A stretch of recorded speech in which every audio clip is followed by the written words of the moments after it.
Good evening, ladies and gentlemen. Thanks for joining us tonight for our fall speaker series, and thanks to everybody joining us online through our friends at Horse Racing Nation.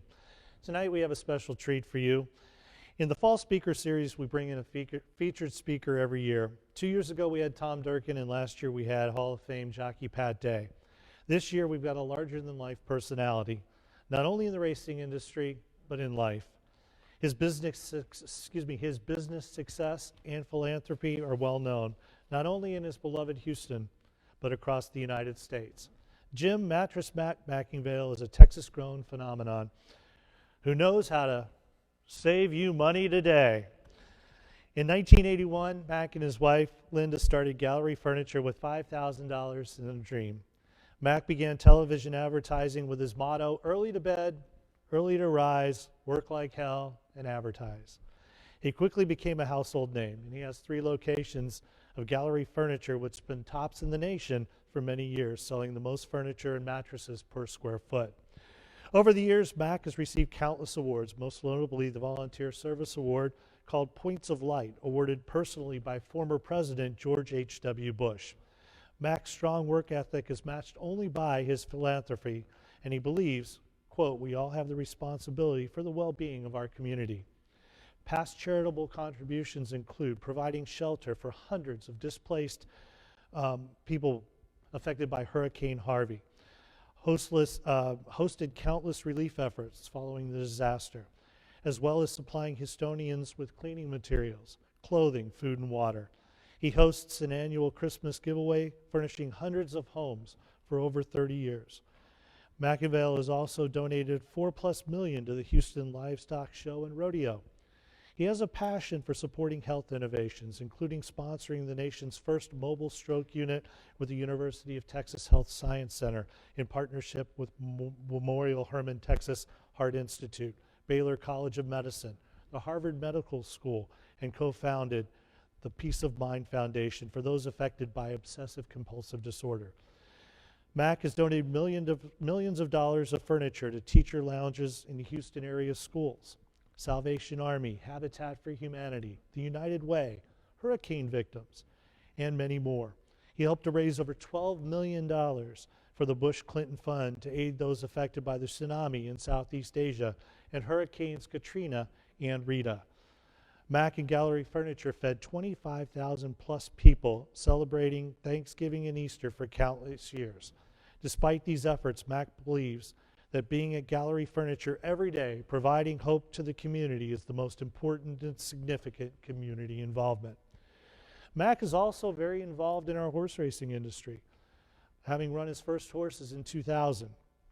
His best year was in 2015 when his horses won over $1.4 million.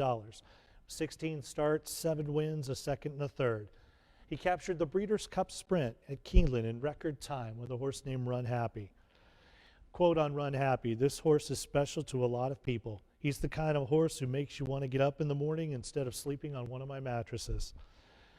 Mack touts the fact that Runhappy ran medication-free in his career and is an outspoken advocate for medication-free racing. Runhappy now stands at Kentucky's Claiborne Farm, where horse racing legend Secretariat also stood at stud. Mack's also a big bettor. He made headlines earlier this year when he wagered $2.4 million on Essential Quality to win the Kentucky Derby. Most importantly, he made the wager right here on track at Churchill Downs, knowing it's important to local horsemen where the wager is made and how those monies contribute to the purses. And he said, I'm a horseman first and foremost. I want the money going back to the tremendous purses. He also recently had a big wager on the Houston Astros to win the World Series. Unfortunately, they came up a little bit short last week.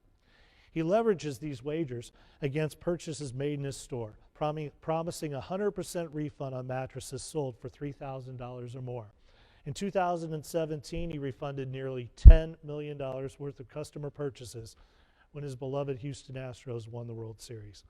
I want to show you a quick video on Jim entitled Giving Back is a Way of Life. And I think it really gives you a good look at who Mack really is. Roll that video, please. A In 1983, I was doing television commercials. I was desperate. I reached in my pocket, pulled the money out, and said, Gallery Furniture will save you money.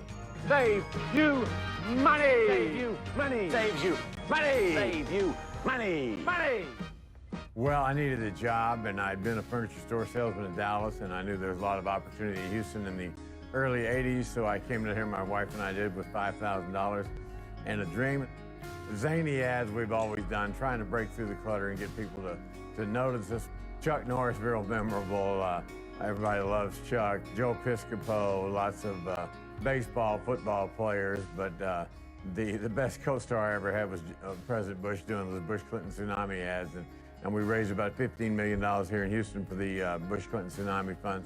My parents always taught us that the essence of living is giving, and that we all have responsibility for the well-being of the community. So to me, it just comes naturally, and my wife is the same way, and we've been doing the Christmas dinners for many years. We do a 30 house full of furniture giveaway every year, and we encourage people whose friends, neighbors, relatives, people at church, people at school that had a hard time to write us a letter and tell us about their needy situation. So we get thousands of letters. Now it's morphed into emails, of course, but thousands of emails every year about people that need help. Yeah, you know, after Katrina, people were evacuating New Orleans especially, and we put a sign on the marquee out here that said Louisiana residents sleep here for free, and we had a couple hundred people sleep here for a couple nights, and it turned out fine. Mattress Mack on the phone a few minutes ago. He is in front of the store right now watching the warehouse burn down. It was Memorial Day 10 years ago now, and the entire warehouse, $20 million worth of furniture, burned up in about an hour and a half. And it was a tough time. People thought we were going to close. But, you know, tough times never last, tough people do. So with our support of our great employees and the customers, we had a little small store down in the Gallery area. We opened the next morning and kept going, never looked back. Harvey was devastating for Houston and so many Houstonians. 50 to 70 inches of rain, enough water to fuel Niagara Falls for 21 days straight. 500,000 cars in Harris County, this county totaled. And so it was just a body blow to all of us. But the best thing about Harvey was it brought us all together. And for a brief moment in time, we didn't worry about right-wing politics or left-wing politics. All we worried about was taking care of people. So people sleeping everywhere on couches, mattresses, and eating on top of the dining room tables. And out of the hardships, again, came some really good things, and we learned how to love one another even more. And it was great for all of us in Houston to band together and get through it together. If I have any celebrity, it's from being more of a person, and hopefully people can count on them when they have a tough time, and that's who I want to be known as a person who doesn't look after only themselves, but my wife looks out for other people, and hopefully I do as well. Ladies and gentlemen, a warm U of L welcome to Mattress Mack, Jim McIngvale.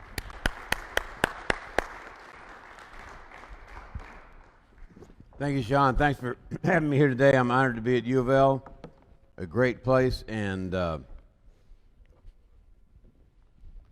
I will now talk about my subject is innovate or evaporate as it relates to the horse racing business.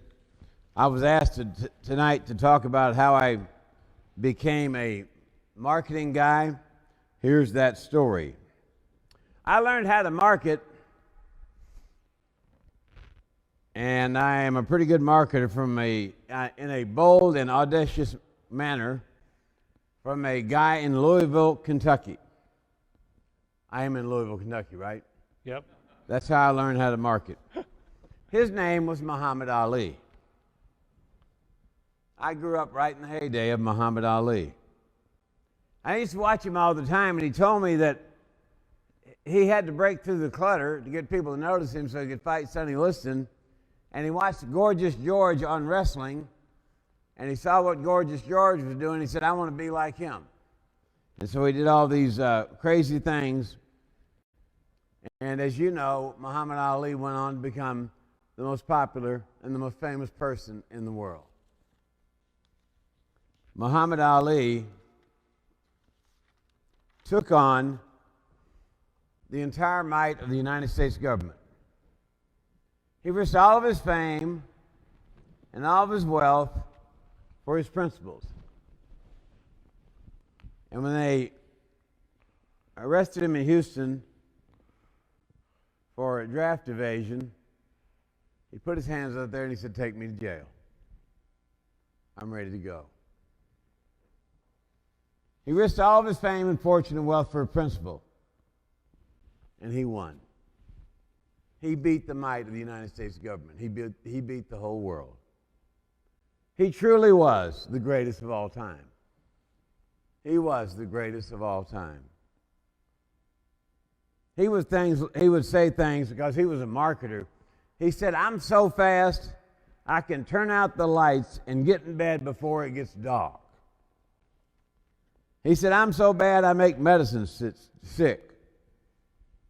So many years ago, my wife and I had a health club in Dallas, and they were having a Muhammad Appreciation Day at the local convention center there.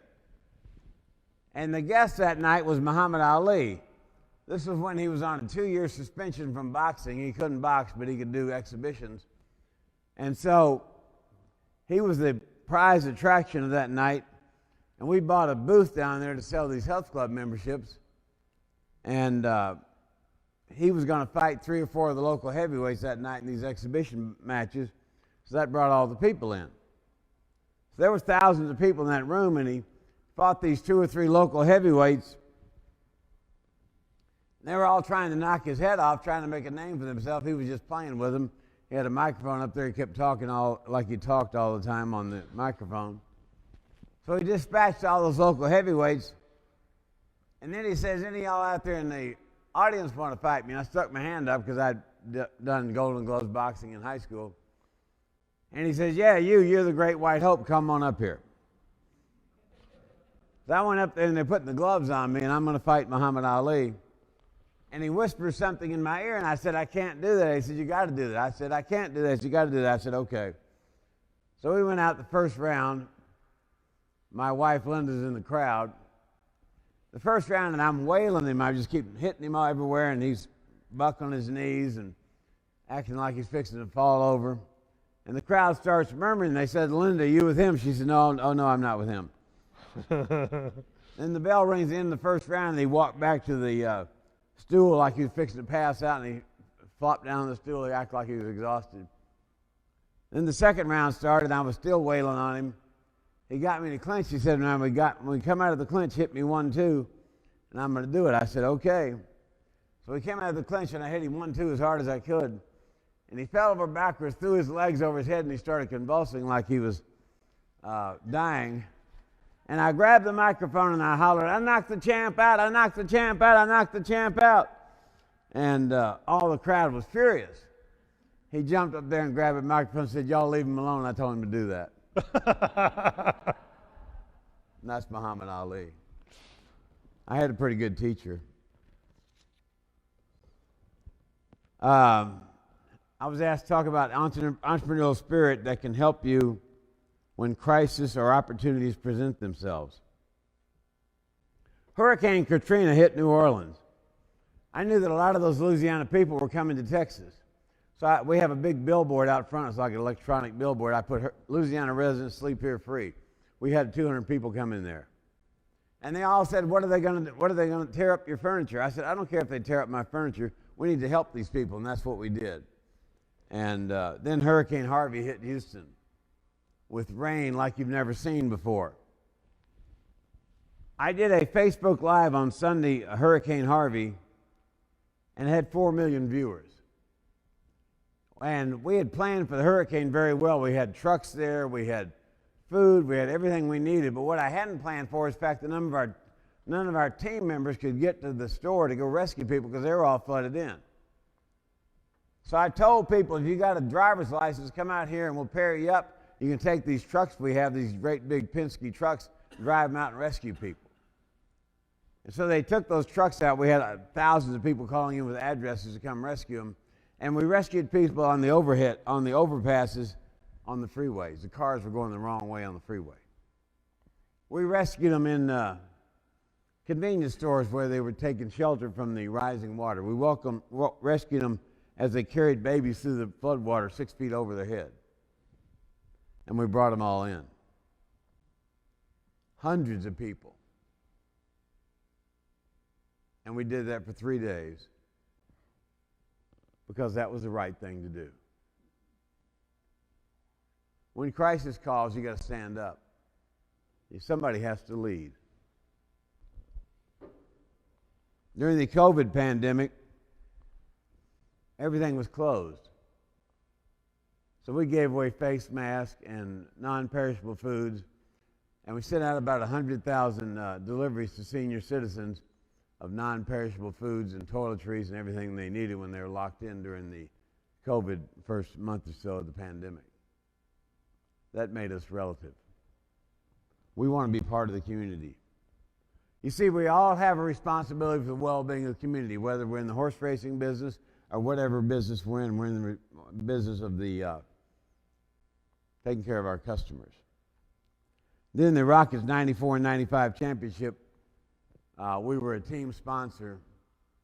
We went to all the Rockets game home and away for 2 solid years and became identified with that team, and the immense goodwill off of that still continues to this day. We had an ice storm in Houston in February this year. Worst ice storm ever. All the power in Houston, all the power all over Texas was knocked out for about a week. So we had 200 people sleeping at the store again. And once again, the people were exemplary. We made it through the storm. We helped them. And now we have another crisis.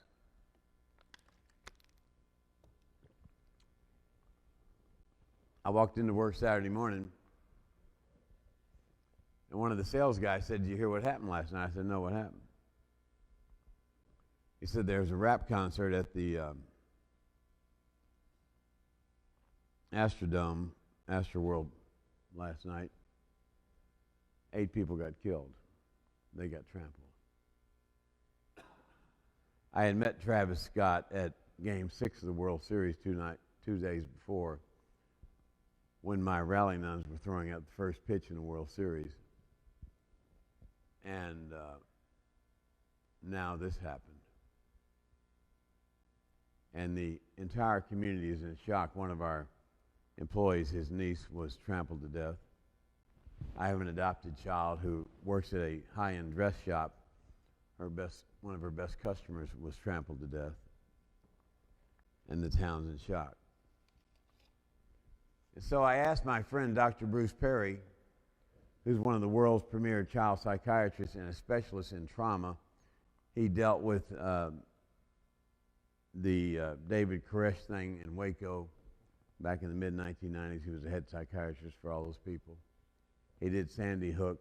He did Columbine. He did all those places. I asked him what to do, and here's what he said. He said, "Apologies for the late response here. I've been out in the mountains. This is a heartbreaking tragedy. My heart goes out to all those families and everyone there and the first responders." So there are a number of key steps that I suspect the mental health leadership in Houston have already started. Number 1, communication with anybody impacted. Number 2, creating a leadership system to manage the process. Again, I suspect with a series of natural disasters and experience with these things, the community has these things set up. The key is recognizing that the key mental health needs will emerge over time. For now, a community leader like you, Matt, can always demonstrate leadership during this period by making supportive public comments of sympathy and support, and also include immediate supportive action, sponsoring a prayer vigil, gathering a small informal advisory group comprised of people you know and members of the community. The idea is when a crisis or an opportunity comes up, to lead, to go to the front. Don't let somebody handle it. Go out there and handle it with them. Get your hands dirty and go out there. That's what I've been doing the last 40 years. My wife and I came to Houston in 1981. We had $5,000. We moved there from Dallas. And all of her friends, neighbors, and relatives, they said we'd never make it because we were undercapitalized. I didn't know anybody in Houston in the furniture business. Didn't have any contacts in the banking world. Lots of good reasons. But you know what? I had a great big unfair advantage. And that unfair advantage is called desire. I believe you can do anything you want to do in this world to this day, and you still can if you want to do it bad enough. Somebody asked me, could I do it in 2021 in a New York minute? In a New York minute.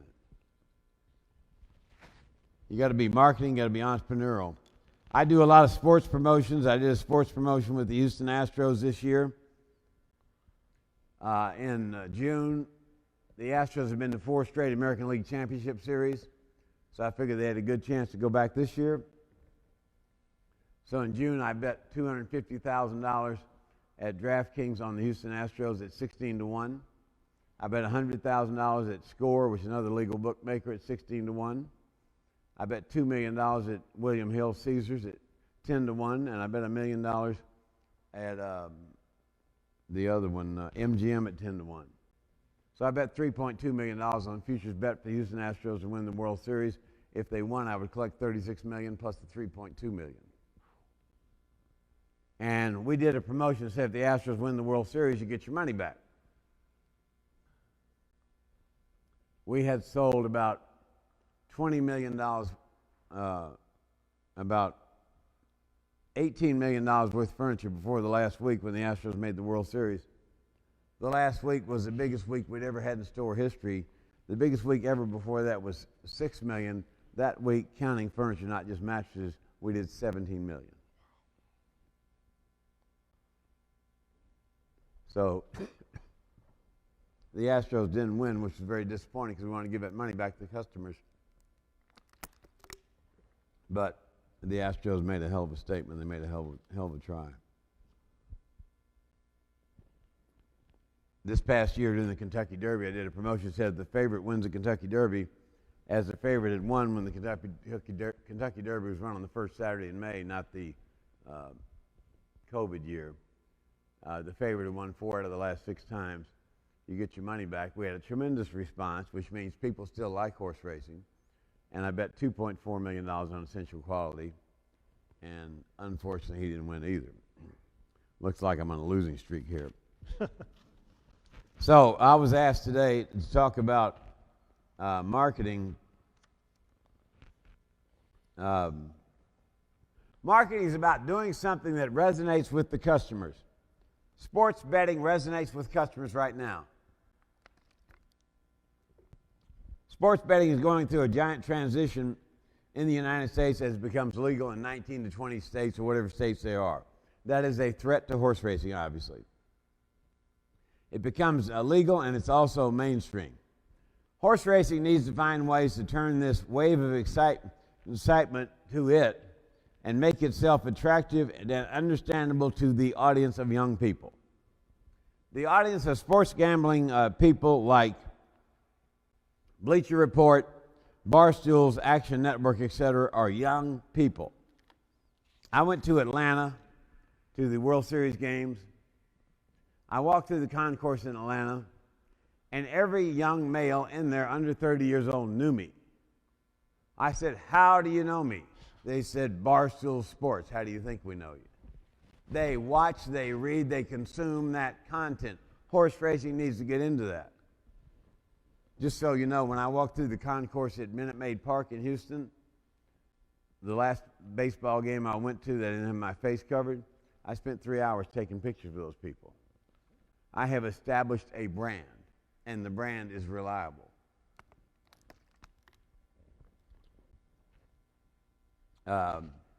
Fixed rate wagering needs to be embraced so that horse racing betting is not so complicated.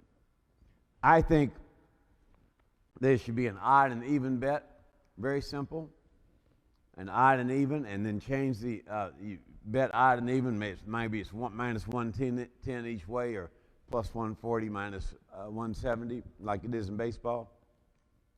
And then if it all goes one way, raise it up. But the people get the wager they put in.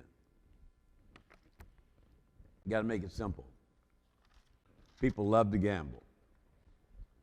I started buying racehorses in 1995. 2015, I'd lost probably $30 million buying racehorses. 2015 was going to be my last year. 2014. And so my sister-in-law, Laura, who trains our horses, she also works in the customer service department of Gallery Furniture. She was typing up this email about a customer who was not happy, and she said customer is, and she transposed the R off customer to unhappy, says customer is Runhappy. So I said, that's a great name for a horse. Let's name that horse that. So we had this horse named Runhappy. He debuted on December 27th at Turfway Park. Her and I were watching on the computer screen. They started the race. He broke so far back, you couldn't see him on the screen. I said, oh shit, here goes another one. And she says, well, hold on, this horse got a little talent. He's 15 back, you couldn't see him on the screen. He won by 9. He won by 9. And he went out so far wide on the home stretch, he stopped and got a Coke and a hamburger, and kids still beat him. That horse could run. Anyway, he ended up, 2015, he won the Breeders' Cup Sprint, set a track record at Keeneland. And then in 2017, we retired him to Claiborne Farms. I decided I would market Runhappy like a piece of furniture, and I bought all sorts of sponsorships with, I sponsored the Runhappy Travers Stakes, I sponsored the Runhappy Malibu, I sponsored all sorts of horse races, I sponsored the Runhappy meet at Ellis Park, the Runhappy meet at Kentucky Downs, and also did lots of advertising on TVG with Runhappy. Tomorrow I'm going to Keeneland to announce, to talk about Runhappy sponsoring the Keeneland November sale. And Runhappy is a household word. He didn't do very well his first year at stud, but this past year, this year, 2021, he's done very well.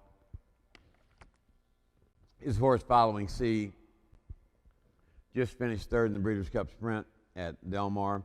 He had a good chance of winning that race, but he didn't. But Runhappy's future is great, and I'm going to keep marketing Runhappy because I believe in that slogan of late to bed, early to rise, work like hell, and advertise. That's what I do. I am a shameless promoter. I will be that to the day I die, and I make no qualms about it. I am a shameless promoter. How to help horse racing market itself more effectively. First, you got to ask yourself this question every day. You know the question that keeps me up at night? Would the customers miss us if we were to go out of business tomorrow? Would the customers miss us if we were to go out of business tomorrow? Probably every one of you in the room, even the youngest person, heard of Sears and Roebuck. All these gray-haired people in here like me, Sears and Roebuck was the leading retailer in the United States for over 100 years.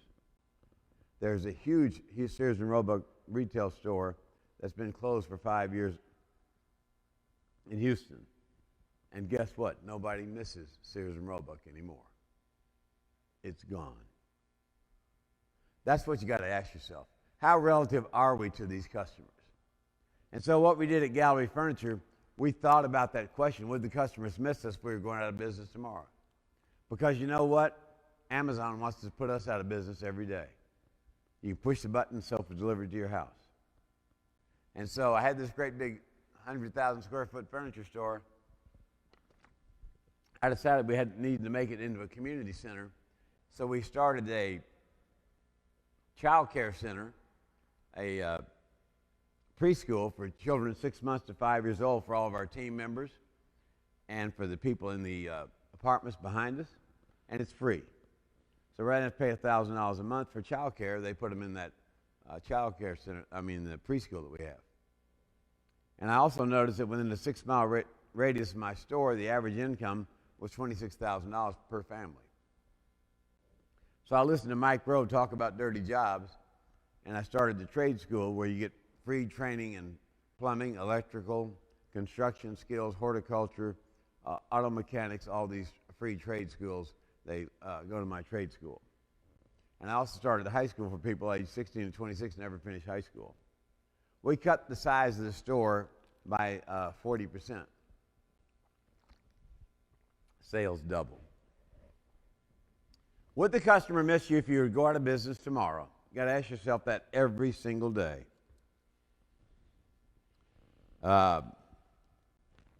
What can racing do to make itself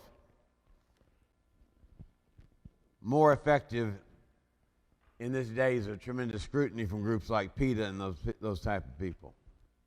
Real simple. Be totally transparent. Nothing to hide. I do not have an office. Those people come to the front of the store, they see me at the front desk every time. I'm there 12 hours a day, 7 days a week. I'm there all the time. And they'll tell you your service is great. They'll tell you your service sucks too. Either way, you got a 24-hour-a-day focus group telling you. I'm getting my boy Alex Bregman into horse racing. He plays third base for the Houston Astros. He makes $20 million a year. He can be very effective in horse racing. His father's on the New Mexico Horse Racing Commission. So they have a long history with race horses. He's out at Del Mar the other day for the Breeders' Cup on Friday.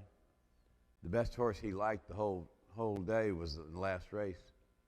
He bets the money on the horse, and then the horse runs for purse only, and he's thinking, what am I doing here? The horse wins, and he gets nothing. Not a good optic. Optics are important. Optics are everything. What would I do to make horse racing transparent?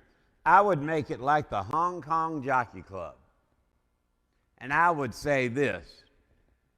My horses run on hay, oats, and water. We don't inject their joints. We don't do anything with them because I don't think that's cool to that horse. I wouldn't want anybody injecting my joints to make me run better. So when Runhappy was a little gimpy and the other trainer we had this trainer named Maria before Laura took over. She said, we're going to inject that horse. No, we're not going to inject the horse. She quit. That's fine.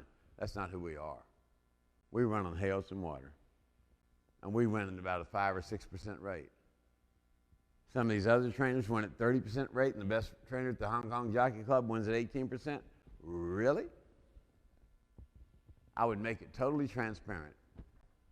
I'd put cameras in every stall and every place on that racetrack. Cameras are cheap now. They can do all sorts of things and let everybody see how those horses are being treated. And they'd see, those people with PETA would see those horses being treated better than you and I, and they'd probably have a different perspective on horse racing.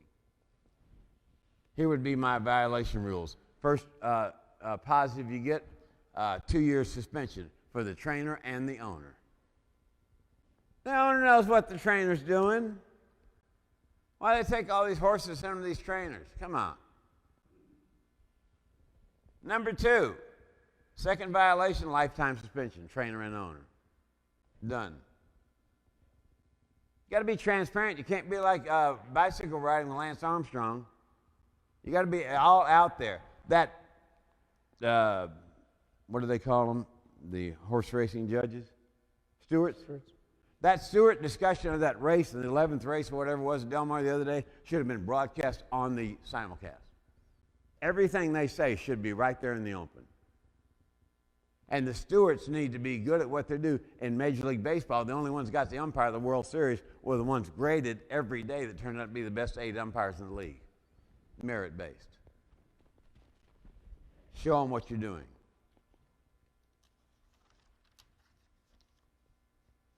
For all you young people there, as you go out to make a difference in the horse racing world,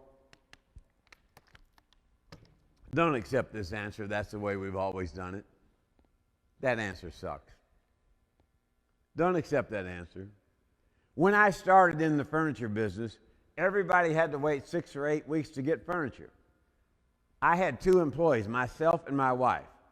I would sell it, she'd put it on a truck and follow the people home and deliver it herself. Because you know what? We couldn't afford to have those people cancel, because if they canceled, we were out of business. We didn't have any money. Necessity was the mother of invention. I invented same-day delivery in the furniture business, and I'm still the only person in the world that does same-day delivery. You can buy $25,000 worth of furniture out there tonight, be delivered to your house in 3 hours. So don't tell me it's impossible until after I've already done it. Make horse racing transparent and hold the people accountable. Make it a clean game. Make the people love it. Here's my final question tonight. What would it take to make horse racing the #1 wagering sport in the United States? I bet on football. I'm probably the most famous gambler in the country. That's kind of a role I didn't know I wanted, but I'm the most infamous gambler. I bet on football. Those guys called me the other day from Barstool. They said, hey, you want to go to the Super Bowl? I said, well, I don't know. What's it cost to go to the Super Bowl? Said between now and the Super Bowl, you got to have $30 million in handle. That's more than some of these tracks do the whole meet.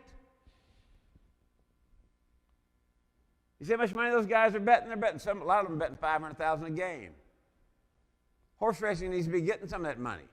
What would it take to make horse racing as popular in the United States as it is in Australia and Hong Kong, where it's number one wagers on sport? And Australia has lots of competition. What you got to do. You got to cut the handle. You got to give these people a chance to make some money, and you got to make it simple, and you got to make it fun, and you got to upgrade the facilities. When I went to those, I went to Fenway Park. I'd never been there. Went there for the Boston Red Sox series when we played them. That place was just magical, like Churchill Downs, and they put on the greatest in-game show, just like the Astros do. I went to the new stadium in Atlanta. Same thing. Greatest in-game show. Rather depressing when I had to pay $200 in Atlanta to park, but they put on a hell of a show in the stadium. You got to put on a show for these people. Horse racing needs to be transparent, needs to be the most transparent sport in the world, and then it'll be the greatest sport in the world. Got to get bigger fields, run on grass like they do in England and Australia with those great big grass gallops. They can get 20 or 30 horses in the field, and all of a sudden you get some huge payoffs, and you get a great bang for your buck. I like the odd and even, and I like the fixed wagering on certain races. And with all the technology, why can't they do it? Certainly they can. These people, those young kids, they're doing Barstool Sports, they're doing Action Network, they're doing Bleacher Report, and they're spending all their time on that stuff, and they're gambling with both hands. Horse racing needs to get in the game, become transparent, and attract new players that are young and will be playing for the next 40 years. Thanks very much.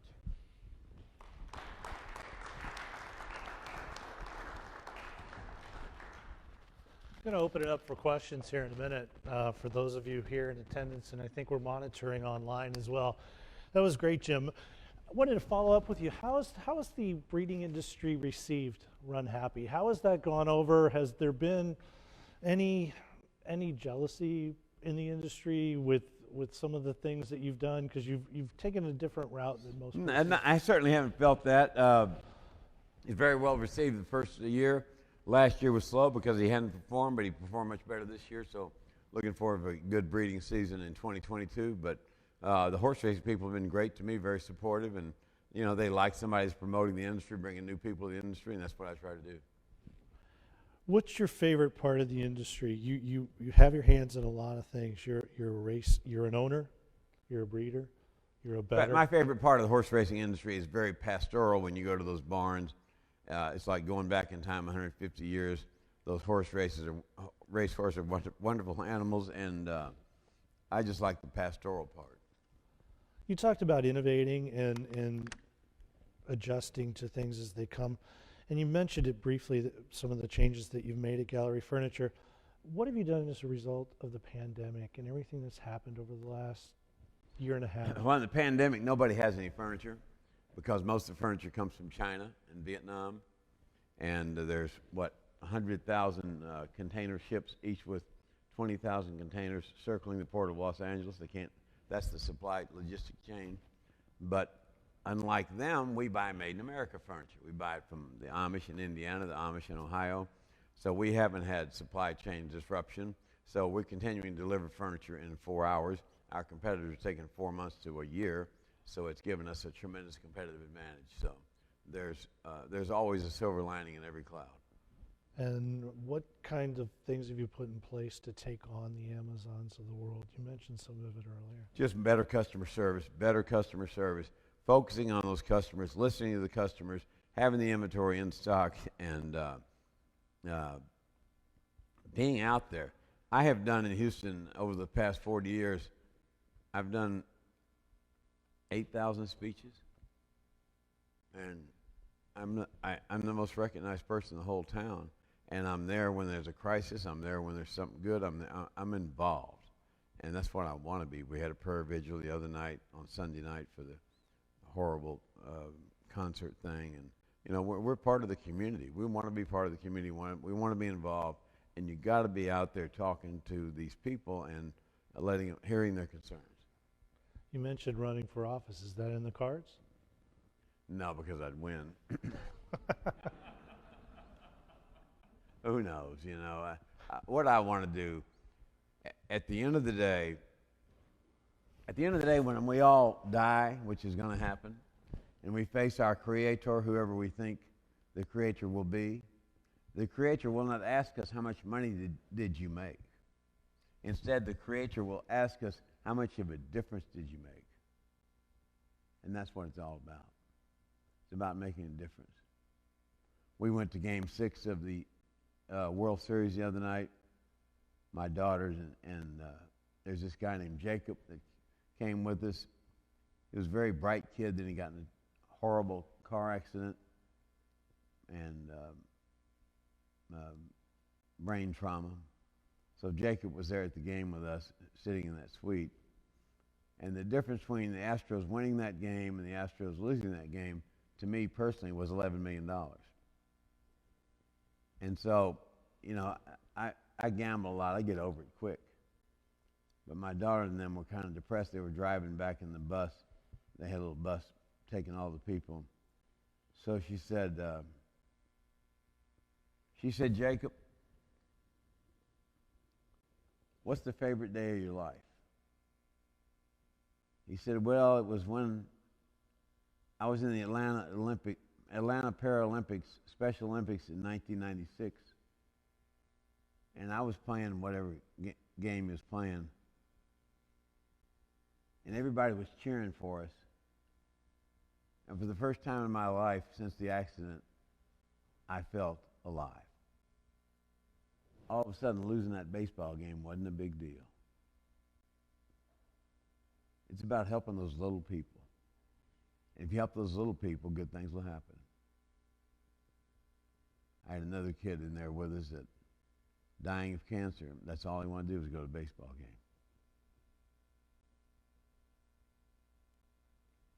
So,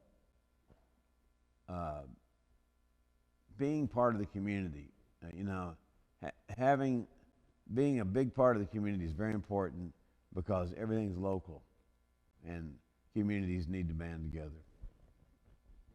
That's a good answer. Let's open it up now. Who has a question for Mac? Mark's got a microphone. This is your chance. It's not every day we have Mattress Mack in town. There's one. So are you breeding any of your own mares to Runhappy? Oh, yeah.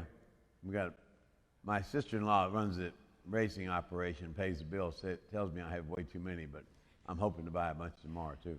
Well, I love your commercials, and they really inspire, and I've looked at a lot of Runhappies. Haven't been able to get the one I wanted yet, but anyway, but I love that you advertise and that you really put your heart and your soul into that, and I think that that's something really important that racing can learn from you. So thank you for being here. Really appreciate it. Thank you very much. Who else has got a question for Mac?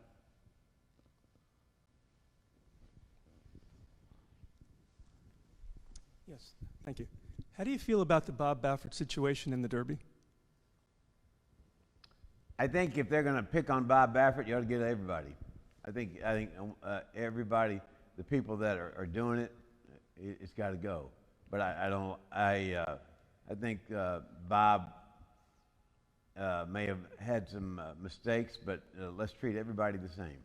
And I think it ought to be totally transparent, and it ought to be zero tolerance for any of that stuff. And say, here's the way it's going to be, and the vets ought to be state vets applying any medication at the racetrack. And they also ought to have some type of test that shows, has this horse's metabolism changed over the past month, like they could do with humans and this and that to see who's drugging these horses, no matter what exotic new drug they're using that can't be tested for. Is the horse's metabolism changing? And And once the game gets on the square and people can bet and know they're going to get a fair shake, that's great. And that's my situation on that. I think I used to have horses with Bob. He's a horse savant. He's a great horseman. Obviously, everybody's innocent until proven guilty, but the treatment needs to be fair across the board to everybody. So following up on that, the new Horse Racing Integrity and Safety Act is going to come into play in July of next year with the oversight through possibly USADA if that contract gets signed. Do you think that's the solution? Do you think it's a start? What's your underlying opinion? I think it's a start. I'm not that aware of what Hong Kong Jockey Club does, but I think they do a very good job, very comprehensive. And I think that the Horse Racing Integrity Act is fine, but then it comes down to the nitty-gritty, who's going to do the enforcement and the checks at the local tracks. Right. Other questions for Mac? We have a question online. Is Mr. McIngvale the sole owner of Runhappy, or is he syndicated? He's syndicated. I own a lot of him, and different people that have bought shares through Claiborne Farm. How many breeding rights do you have to him? A bunch. I don't know. My sister-in-law knows all that. So there was what was the story? There was an interesting story about one of your first betting wagers that you had made, and you lost, and it had to do with, I can't remember what it had to do with your wife. Maybe? Oh, I run these promotions. Says if the XY team wins this event, you get your money back. So way back when the Seahawks were playing the Broncos in the Super Bowl in New York City, and these two guys who worked for me were absolute Peyton Manning freak fans, and they said there's no way Peyton Manning in Detroit and Denver can lose. So we did a promotion that said if you buy $3,000 or better and Seattle wins the Super Bowl, you get your money back. We sold so much furniture, first time ever, we had no furniture left on Saturday afternoon at 5 o'clock. We had to close the store. And we had so many deliveries, we delivered furniture all day Saturday, Saturday night, all day Sunday, trying to get it in their home before the Super Bowl started. So when the Super Bowl started, I was so nervous I couldn't watch the game. I was on a treadmill for 3 hours. And when none of the warehouse guys were coming back and talking to me, high-fiving me, I knew I was in trouble. Finally, my wife called, and she says, I said, who won the game? She said, Seattle won, dummy. You lost $9 million. I didn't hedge that bet. And that's when she started saying I had a gambling problem. I said, I don't have a gambling problem. I have a promotion problem. How do you handle that stress? How do you handle the stress of having wagers at that level? You said you were on a treadmill for 3 hours. And, you know, the Astros wager the other night was $11 million, $39 million payout, a lot of it going to the customers. You just deal with it. You roll with it. And they asked me how long it took me to get over it. It took about 3 seconds next. You know, that's the way you got to be. You got to have a short memory like a baseball player. And you think about it, the baseball player strikes out 7 out of 10 times, gets out 7 out of 10 times in their Hall of Fame. So you got to have a short memory. I've had, as a promoter and an entrepreneur, I've had a million failures, but those few successes make up for it. Like all my failures in the horse racing business were raced by Runhappy. Any other questions, Mark? Other questions? We got one over there.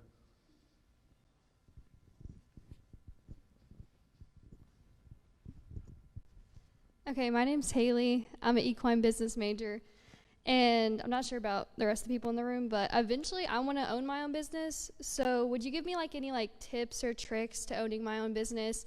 Because I probably would start out with nothing, kind of like how you started. So I just want your guidance. That's a good question. My tips would be start with a very low overhead, and then burn all the bridges and don't look back. When my wife and I moved to Houston, I wasn't going back to Dallas as a failure. I just wasn't going to happen. So I went all in, and I had to make it. So start with a low overhead, put your heart and soul into it, and outwork the other person. If you outwork the other person, you're going to win. It's just that simple. That's what it is.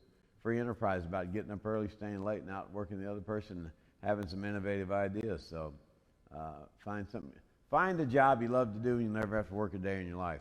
Somebody asked me when I was going to retire. I'm going to die right at the front desk of Gallery Furniture, and I'll die happy. Thank you. Thanks for being here tonight. This is super. It's really good. My question is, you really didn't mention the racino concept. You did mention about rebuilding and making the facilities look more modern and better, upgrading, et cetera. But what are your thoughts about the racino concept? Or are you more interested in trying to make horse racing more successful by itself? Yeah, I think the racino's great, but sooner or later those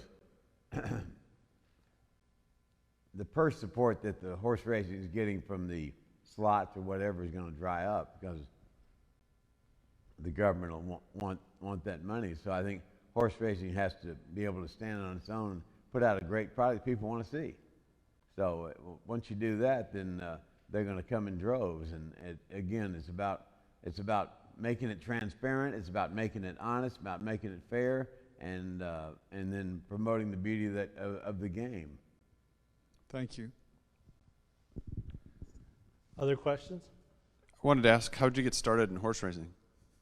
My Aunt Edith took me to the Kentucky Derby right here in Louisville way back in, I think, 1972. Was won by Canyonero II. I've been hooked ever since by Canyonero II. Wow.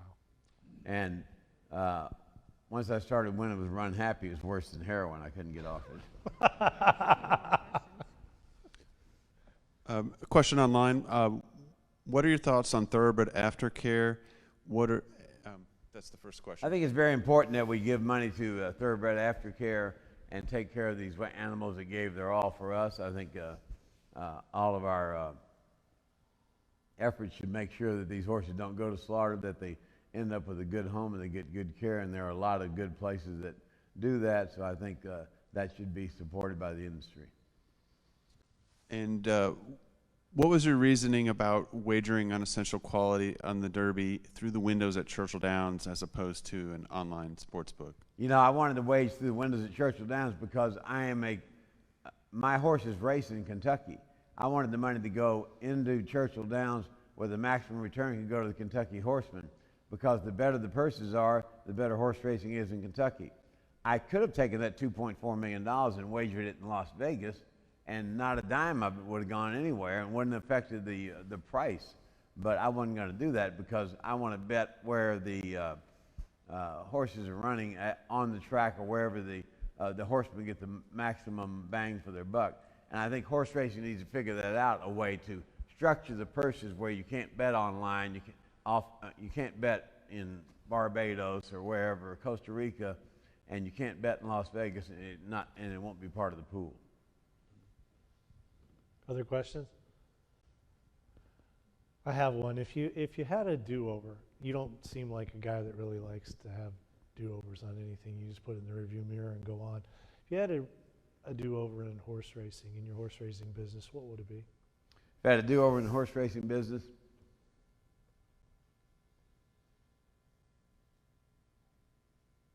I would have 5 more Runhappies.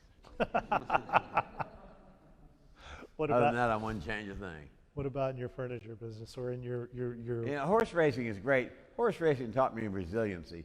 I had Nick Zito train for me for years. He's still a dear friend. He said, this is a game you got to play in iron britches. Well, you know what? That's life. Life's hard. Horse racing's hard. Get used to it. Get over it. They're going to knock you down more than they let you up. You got to get back in the fight. It's just like my boy Alex said today. He said, we're going back to the World Series next year. And that's pretty strong. Yeah, and I love the quote that was in the video that we showed earlier. Tough times never last. Tough people do. You know, it's life. You know, every day is not 72 degrees and sunshiny. Every day is a problem and a battle and a blessing. You know, life offers all of us a second chance. You know, it's called tomorrow. Suit up. Wanted to ask, you talked about promoting Runhappy as a stallion, but for those that aren't familiar with stallions, it's kind of like promoting a company, right? And so how does the building of that go in terms of getting the mares and booking the mares and trying to get the best mares, and how does that process work, and how is it going so far with his first crops? And yeah, it's building the brand, and the brand is definitely built. His success on the racetrack the first year wasn't too good. It's been great this year. And so once you build the brand, then it kind of feeds on itself. And if you get a home run stallion like Into Mischief, you know, they stand 120 times at $400,000 a pop. That's a lot of money. So that's what we're, obviously, I don't know if Runhappy will ever get to that level, but he'll certainly get to a high level one of these days and be a nice investment so I can buy some more horses and look for some more Runhappies. The biggest thing the horse racing brings is hope for a better tomorrow. And horse racing is all about hope and dreams. And hope and dreams are good things for human beings. Wow. I was going to ask you for a final word, but I think that kind of sums it all up. Round of applause for Jim McIngvale. Mattress Mack. Thank you. That was fun. Thank you so much for joining us tonight. Yes, sir.